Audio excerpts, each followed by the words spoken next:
Welcome to the Kyle Olson Show. Last week, you may remember, I talked to Dr. Ronnie Jackson, the former White House physician who evaluated President Trump and declared him to be mentally fit to serve as president. My first guest today, Yale psychiatrist Bandy X believes the president is a danger to America and organized a collection of essays by medical experts titled The Dangerous Case of Donald Trump. Dr. Lee, thanks for joining me today. Thank you for having me. So first, tell me about your book. It was put together, in fact, a bit serendipitously. I never imagined that I would be making comments on a public figure, but there was a groundswell of mental health professionals speaking up about the dangers of this presidency in ways that were really unprecedented in American history. So we were in the hundreds and later thousands. So I collected some of the best essays, the best assessments by the top mental health experts of the country, and that's how the book came about. Okay. Now, in 2017, you gave an interview to France 24 when you were talking about the book, and you said that presidential candidates should be evaluated by a panel of psychiatrists who would then determine whether or not they are fit to serve. Tell me your rationale behind that. Well, it's kind of quite ordinary, actually. Most jobs that deal with life and death situations or have important tasks have a fitness for duty screen before granting the position. And that's true for all military personnel, especially military officers who deal with nuclear weapons. It's true for police officers. It's true for, in fact, much lower jobs of much less significance. So it's actually quite routine. It's done, in fact, in many doctor and lawyer groups voluntarily. They require fitness for duty tests before they enter the practice. So do you believe that Joe Biden should be evaluated? I have recommended that. I've recommended that for all presidential or vice presidential candidates that this would be a good idea. So you have never personally evaluated Donald Trump, correct? It depends on what you mean by personally evaluated, because we actually had very close interactions reported by his close associates and coworkers in Special Counsel Robert Mueller's report. It may not have been a report that was enough to indict a president or be legally useful, but it was very useful psychiatrically. In other words, we were able to do a fitness exam, and fitness exam is a functional test which does not require a personal interview. Sometimes we do the test without an interview. What counts is how the person interacts at work and observations of those who have closely interacted with the person. Have you seen any Joe Biden speeches or TV interviews or public appearances that give you pause from a cognitive or a mental perspective? I normally don't comment on public figures frivolously, so I would just say that cognitive issues or even mental illness does not disqualify a person from office. What disqualifies are dangerousness and unfitness. These are the important questions. Is the president dangerous? Is he mentally fit? Not does he have any issues. Everyone may have some defect here or there, and many presidents throughout history have. But dangerousness and unfitness are what unequivocally disqualify. Have you ever heard Tara Reade's story? Do you know who Tara Reade is? I don't. Tara Reade accused Joe Biden of sexually assaulting her in the spring of 1993 when she was one of his staffers, which I think is by its very definition an act of violence. Assuming her story is true, don't you think that indicates Joe Biden may have violent tendencies? That is why I have recommended that He, as well as all candidates, undergo a fitness for duty exam, and an evaluation of dangerousness can be done from afar if we're given the right information. And so, I think everyone should be evaluated, not just Joe Biden. What do you think would be found when it comes to these particular candidates? What do I think would be found? If they were evaluated? Well, I mean, that's something that the evaluation would reveal. Mm-hmm. We wouldn't speculate ahead of time. If you're asking if there are signs that that alert me to problems and concern me, I would say not necessarily. As I said before, it's not cognitive issues or even mental illness that is of concern when speaking of fitness for duty. What is important are signs of dangerousness, such as verbal aggression, history of boasting about sexual assaults, or inciting violence among their followers, or taunting allied or hostile nations, even nuclear power nations. These are signs of dangerousness. I haven't seen those in Biden, but I have to say I haven't really observed him closely. Okay. When it comes to Tara Reade's accusations, and these have been, I think have been pretty widely reported, but when it comes to her accusations, some of Joe Biden's supporters have said, and I'm paraphrasing, yes, that sounds bad, but Donald Trump is a whole lot worse. So if you think, and we're just, talking hypothetically here, if you think Joe Biden lacks mental acuity to serve as president, as a lot of people have speculated, do you still believe Donald Trump is a bigger danger? And do you think because of Trump being a bigger danger, do you think Biden should be elected anyway? Well, I am a medical professional. I'm not really acting on behalf of politics. As a citizen, I've backed Republicans and Democrats throughout my life. So just because one party candidate is showing concerns enough for thousands of mental health professionals to come forth doesn't mean that the candidate of the other party should also be of concern. We don't work that way. We have to be neutral. We have to be medically neutral and speak only when there are signs of concern. And as far as I know, for Mr. Trump, mental health professionals of both parties and independent mental health professionals have spoken up, but none so far for Joe Biden that I know of. So you would be comfortable, and I don't want to, this is why I'm asking, I don't want to put words in your mouth, but if it was determined that a Joe Biden had cognitive issues, he has trouble remembering, some people have speculated that he has symptoms that could indicate he has dementia. In fact, there's been polling that 1/3 of Democrats, for example, believe that he has early onset dementia. So you would categorize that differently than what you believe a Donald Trump is suffering from, and having those sorts of issues would be okay if you were president, but not from what Donald Trump is allegedly suffering Well, from. what we know of is that Donald Trump has shown cognitive issues as well. In fact, what is more concerning is the progression over time of dramatically shrinking vocabulary, of repetitive stories, of veering off course on discussions almost routinely. And those are more concerning signs. And Mr. Trump, unlike Mr. Biden that we know of, has a family history of dementia. Sure.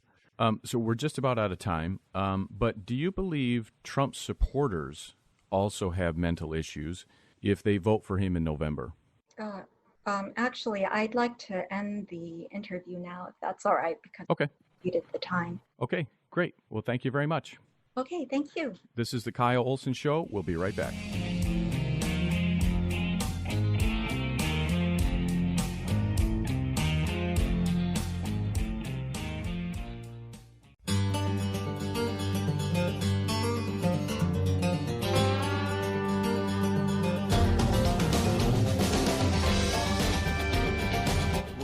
back to the Kai Olson Show. If you didn't hear that interview I just had with Dr. Bandy X Lee, I invite you to go to YouTube, find it on Twitter. It's worth a listen. But there was a very specific reason why I asked that last question to Dr. Bandy X Lee. Here's what she said during a 2017 appearance on France 24. You point out at one point, I believe perhaps in the book's introduction, that despite its title, this book is not really so much about Donald Trump as about, and I think your words were, the larger context that has given rise to his presidency. I read that and I was thinking, there's an insinuation there that if Donald Trump is mentally unstable, as a lot of the psychiatrists here suggest, the people who elected him might also have elements of mental instability. Am I reading too much into that? No, that's precisely the situation that concerns us. Dr. Lee went on to say, again, I'm paraphrasing, that mentally ill cannot see others who are mentally ill. Therefore, that's why they vote for someone she believes is mentally ill. So there you have it, America. If you vote for Donald Trump, you're mentally ill. It's too bad she wasn't willing to say it again and instead cut off the appearance. Shifting gears, I spent many hours this week looking into the deaths of black trans women since the beginning of 2019. Why would I do that, you may ask? Liberals have used the deaths, many dastardly, violent, and gruesome, as a talking point for police reform, changes to our economy, and even not reelecting Donald Trump. In 2019, Joe Biden said this: we've already had just this year, 5 black transgender women killed violently in 2019. That's outrageous. It must end. He was quoted as saying by CNN. And the fastest way to end it, he said, end the Trump administration. So he's blaming the Trump administration. July 3rd, 2020, Senator Elizabeth Warren tweeted this: "This moment is about ending police brutality. It's also about ending systemic racism and dismantling white supremacy in every aspect of our economy and society, from the legacy of redlining to the black maternal mortality crisis to the murders of black trans women." Senator Elizabeth Warren is blaming systemic racism and dismantling white supremacy for the murders of black trans women. McDonald's, the ever-woke corporation, in late June, posted this video on their Twitter page. I'm Amara Jones, founder of Translash Media. In this Black Lives Matter moment, black trans women have a very simple message: stop killing us. We can't expect others to care about us more than we care about ourselves. We're all free, or none of us is. So it's for these 3 reasons I was interested in reviewing the details of every single case of a black trans woman being killed. And so what I did was I looked at the archive of the Human Rights Campaign, because the Human Rights Campaign, which is it's a leftist organization, and they have a running list of black trans women they say have been killed. And I wanted to actually look at the details of every single case and see if the rhetoric from Biden and Warren and the woke corporations matches the facts. So, for example, in mid-June, Time reported on the death of Raya Milton in Ohio. Despite linking to the Sheriff's Department press release on the investigation, the magazine didn't provide details about the suspects. Well, that's curious.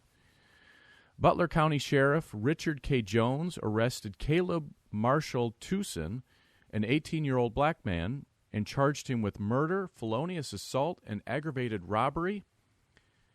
the Journal News reported.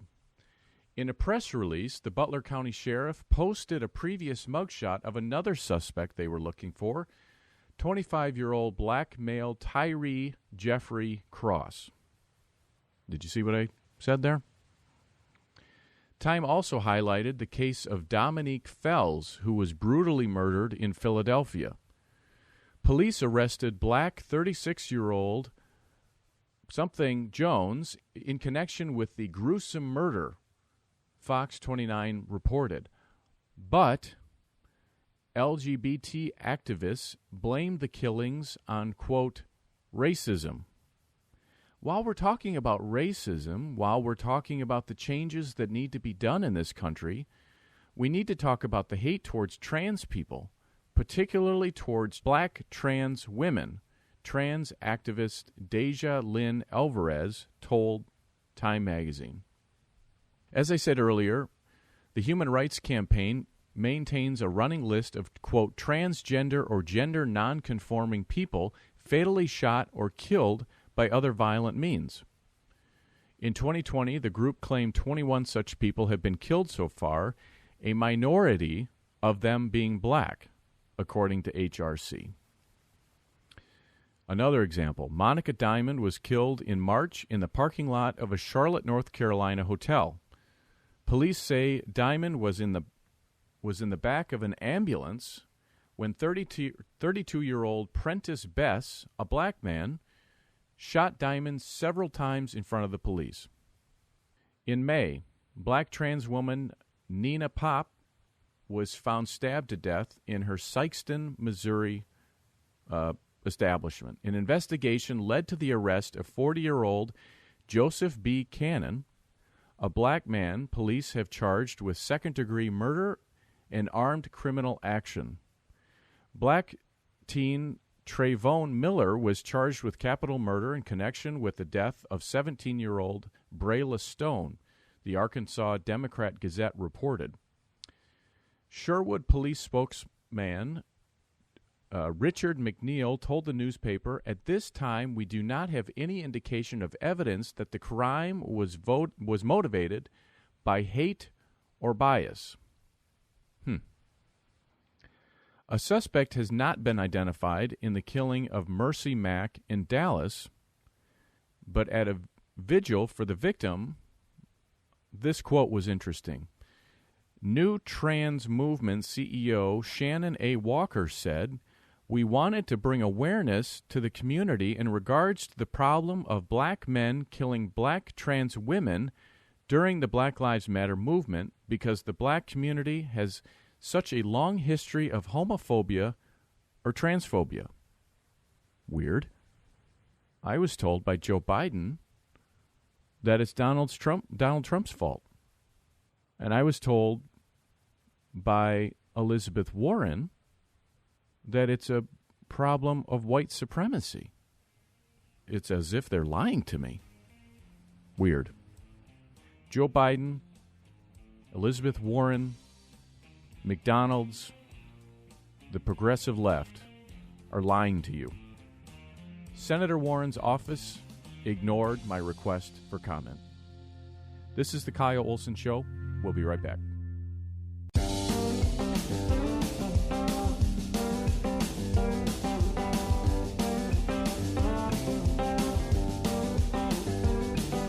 Welcome back to the Kyle Olson Show. President Trump gave an absolutely fantastic speech at Mount Rushmore for Independence Day. There were many poignant moments, and here's one. The violent mayhem we have seen in the streets and cities that are run by liberal Democrats in every case is the predictable result of years of extreme indoctrination and bias in education, journalism, and other cultural institutions. Against every law of society and nature, our children are taught in school to hate their own country and to believe that the men and women who built it were not heroes, but that were villains.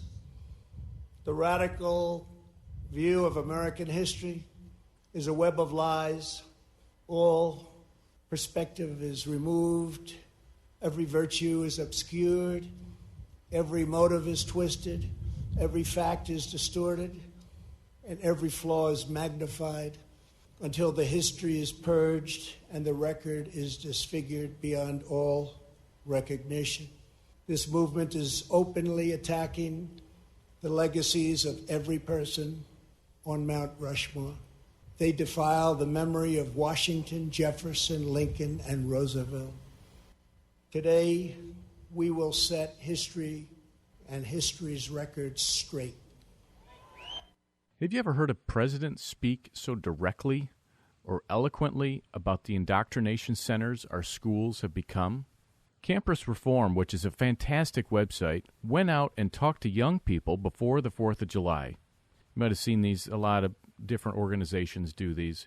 It might be kind of hard to understand on the radio because there's several different voices, and they use a lot of jump cuts. But listen to this male reporter speaking to two women who claim to be social studies teachers. So I was a 7th grade civics teacher, government teacher, and she is an elementary school teacher. What year did we get our independence?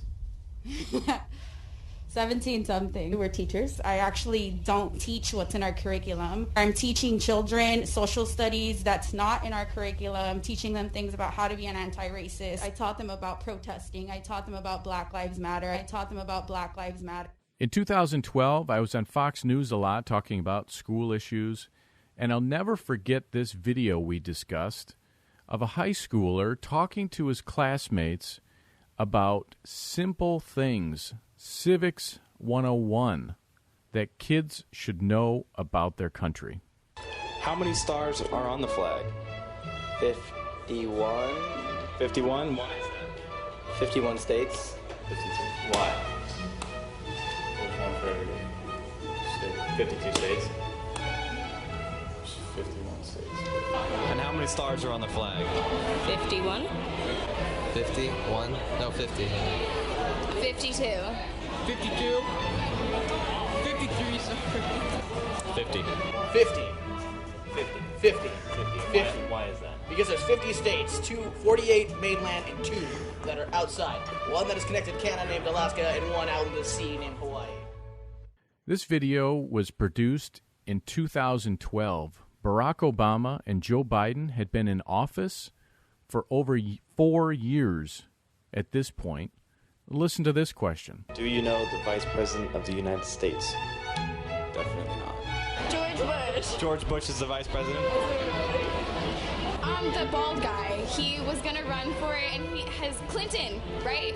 Bill Clinton, the vice president, Bill Clinton. Yeah, Bill Clinton. Yes, you did. Correcto. Sarah Palin? Yeah, I don't think that's right either. I don't think it is either. I don't know who it is. It's somebody... Bin Laden. Joe Biden. Joe Biden. Joe Biden! Joe Biden! Is that right? Joe Biden. Why does this happen? Why does this happen? Well, my next guest, who will be in the next segment, Colin Medine, will shed some light on that. But here's a series of statistics and studies that I would like to share with you that is disturbing and should be completely unacceptable. In January 2016, the American Council of Trustees and Alumni released a report called A Crisis in Civic Education. Here's some of their top-line findings. Only 20.6% of respondents, these are college graduates, only 20.6% of respondents could identify James Madison as the father of the Constitution. I actually think that number is probably too high, but it is what they report. More than 60% thought the answer was Thomas Jefferson, despite the fact that Jefferson, as U.S. ambassador to France, was not present during the Constitutional Convention. College graduates performed a little better. Only 28.4% named Madison, while 59.2% chose Jefferson. How do Americans amend the Constitution? More than half of college graduates didn't know. almost 60% of college graduates failed to identify correctly a requirement for ratifying a constitutional amendment. Almost 40% of college graduates didn't know that Congress has the power to declare war. Well, I mean, first of all, that's probably not that surprising. One, because schools aren't teaching it, but two, when was the last war that was actually declared by Congress? And what military action was just taken arbitrarily by a president of either party? College graduates were even confused about the term lengths of members of Congress. Almost half could not recognize that senators are elected to 6-year terms and representatives are elected to 2-year terms. Less than half of college graduates knew that presidential impeachments are tried before the U.S. Senate. You know, that is so true. With the impeachment of President Trump, how many news stories did you see or inaccurate statements did you see on Facebook and social media where because the House of Representatives voted to impeach him, people thought he was out of office? They don't understand the process. And perhaps the most shocking statistic, 9.6% of college graduates marked that Judge Judy was on the Supreme Court. What else do we need to say? Breitbart, and I'll talk about this with Colin shortly, Breitbart reported that the Young America's Foundation produced a survey called Youth Patriotism Index that surveyed 800 current college students and 800 current high school students. And they found while 70% of high schoolers hold a favorable view of American history, less than half of college students feel the same way. 66% of high school students believe America is exceptional compared to 47% of college students. 55% of high school students believe America is a good example for other countries compared to 37% of college students. 70% of high school students hold a favorable view of American history compared to 44% of college students. 63% of high school students report feeling proud of America compared to just 40% of college students. Most of these are 20 percentage point drops from going to high school to college. What is happening in our oftentimes taxpayer-funded public government K-12 and university systems?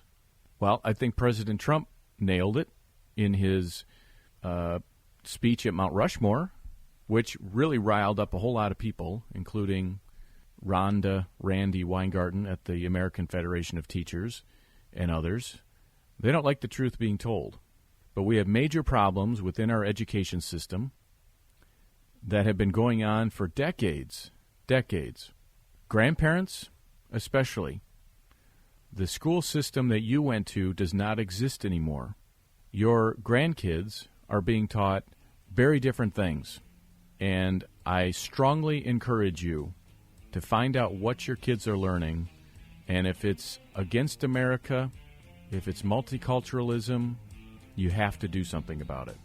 Coming up next, my Breitbart colleague, Colin Medine. This is the Kyle Olson Show.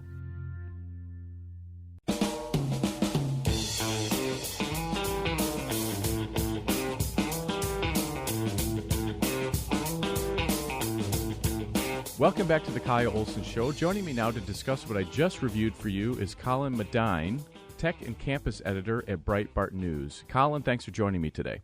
Happy to be here, Kyle. So, with the president's speech at Mount Rushmore last weekend, I think he really helped to sort of refocus America on what exactly is going on in schools, both higher ed but also K-12. And so in the previous segment, I touched on this Breitbart News story on the Young America's Foundation survey. It was the Youth Patriotism Index, which got into a lot of, where kids land when it comes to American exceptionalism and feeling patriotic and all of those sorts of things. And what the survey found was that kids are, pretty patriotic, pretty pro-America when they are in high school. But then when they go to a university, those numbers drop significantly. What do you attribute that to? Well, Kyle, there's been a steady change in higher education. So if you go back a certain number of years, more than a decade, we knew where the liberal crazies were. They were at schools like Oberlin in Ohio. They were in certain areas of the Ivy League. But, a lot of other schools were considered, quote unquote, normal, like college was when, the boomers were in school.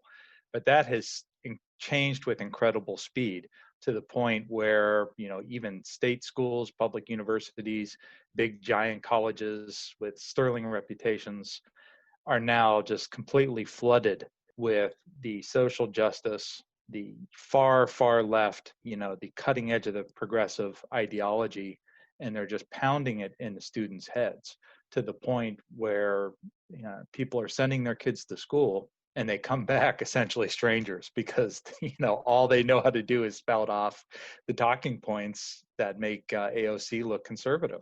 And that's exactly what this survey shows. It shows that high school kids, nearly 75%, 70%, so 7 out of 10 high school kids think America is exceptional, think it's a great country. And that drops to less than 50% when you look at college kids, no matter where they go to school, because it's a relentless attack at every level of higher education. So explain how that happens, because it's not like the government mandated that, higher ed has to teach certain ways. This just sort of happened. Explain how that happened. Well, there's a lot of interesting talk. If you can find the rare professor that is either conservative or just not insanely hyper liberal, they'll kind of explain what happened. There was a professor who does videos on YouTube as the Factual Feminist, and what she explained was, especially in the social sciences, those that were not just pure ideologues focused on doing work and teaching, and the crazy SJW ideologues focused purely on getting tenure, because once they had tenure, they have power. So over time, what college has evolved, where the crazies now teach the crazies who teach the crazies. It's like a sort of a vicious cycle where the most progressive people become the tenured professors and in turn teach the most progressive students, and they force other people out. So now we're at the point where not only are they sort of transforming the kids, but within the college ecosystem, if you're remotely conservative, or if you're not even political, but you say something or do research that the far left doesn't like, they will force you out. So, I know you're very experienced with this. We see all day long, how they hide behind the shield of tenure and academic freedom, and we have to have the freedom to say and research, interesting and factual information. Well, in your home state of Michigan, recently, Michigan State forced out Stephen Shu as VP of research, a Chinese guy. He's still a professor, but his grave sin was funding and supporting an academic study that showed that there's no racial bias in police shootings. So they got him fired, so they have the power. You want to know how it evolved? They got the power, and they made sure no one except their club got the power. See, and that case is very interesting, because you would think the university would want as much research and as much investigation to get to the truth and report the truth on, for the benefit of society. But there's certain types of truth that they don't want people to know. And so then in this example that you just cited, they will actually punish someone, demonize someone who does attempt to get to the truth. And I think what a lot of people don't realize, parents, taxpayers, don't realize, is that this has been the long march through the institutions, and the Bill Ayers of the world, and I use his name specifically because he was a teacher of teachers. He knew exactly what he was doing, and they go into the universities, and their goal is to teach teachers radicalism through the colleges of education. And so when we see these sorts of attitudes, not just in higher ed, but in K-12, that's where it's coming from. So is there really anything that can be done about it? Well, look, I'm a big proponent of the only way that you can fight universities right now is with money. And in some cases, we've already seen that schools like Evergreen State College out on the West Coast, which became just an absolute hotbed of insane leftism, and even colleges like Mizzou have been hurt bad by alumni stopping giving money. But our federal government, including the Trump administration, just pumps gazillions of dollars into these schools, which enables them to do every crazy left-wing indoctrination program they can think of. So the only way that you can hurt these guys is with money, and I don't see any other real way beyond like a total reform of the higher education system to change that. The left loves to never let a crisis go to waste, right? And so it seems to me that with coronavirus shutting down campuses, going to online, all of that, it seems to me like that's an opportunity for people to really sort of rethink the whole system. So, for example, Kayleigh McEnany, the White House press secretary, said this week that she thinks that kids who are going to Harvard and are being charged $50,000 for online classes shouldn't be taking that. And so are you hearing in your reporting and in your writers that are reporting about this, is there a movement to sort of rethink the way higher ed and K-12 is done? Or is it just sort of, people just keep going along and paying their taxes and paying their tuition and not complaining about it? Well, I mean, there's definitely complaints about it, but I will give you two answers. One from what we've reported, and one is my experience as a parent. Is in general, online education is a disaster. We've reported at the college level that online classes have just made massive group cheating far easier than it ever was in the classroom. And, we're seeing a lot of kids push back at up to 77% of college students said online learning was, worse than normal classes and not sufficient. And you're seeing a large movement of kids who are considering taking a gap year, which is common in Europe. It's not common in America, where you just take a year off from college or before college, because, what that's telling you is online classes are just not cutting it. And to your point, they're not getting their money's worth. I'd argue in many cases, students don't care about their money's worth because it's either their parents' money or it's the government money that they're going to be paying back for 40 years through student loans. On the flip side, all the teachers care about is that online classes make it easier for conservatives and conservative media to find out the wacky, crazy stuff they're teaching in class, right? Because it can be recorded. So we know where they don't care about the cheating, they don't care about the students not learning, they only care about their bias showing. I haven't seen any sort of real organized pushback. There are a lot of Harvard kids complaining that they're not giving any tuition breaks, but ultimately they still want to be a Harvard student and they want to be a Harvard grad because it gets them into the right clubs and into the right jobs. Well, and I'm sort of puzzled why there isn't more of a movement, sort of an outrage movement, if you will, at the K-12 level. Here in Michigan, I'm a parent of 3 kids, all in schools, and there's a very real possibility that there will not be in-person learning in the fall. And the governor has, sort of waffled on this, and she said, well, maybe there'll be, kids will go 2 or 3 days, and then the other days will be online. Now there's very real possibility that it will be 0 days in person. And I'm saying to myself, well, where are the virtual learning people, the people who, excel at teaching kids online? Why are we not looking at them? And on top of that, why are we not, if we're not having to, pay teachers, which I know they're still being paid, but if we're not having to pay teachers, if we're not having to have buildings open and all of that sort of thing. Colin Medine, Tech and Campus Editor at Breitbart News, thanks for joining me today. Have a great day, Kyle. Thanks for having me. Thank you so much for joining me today. For more of my work, go to Breitbart.com or find me on Twitter, Kyle Olson 4, KYLEOLSON 4. I'm also on Parler, Kyle Olson 4. This is The Kyle Olson Show.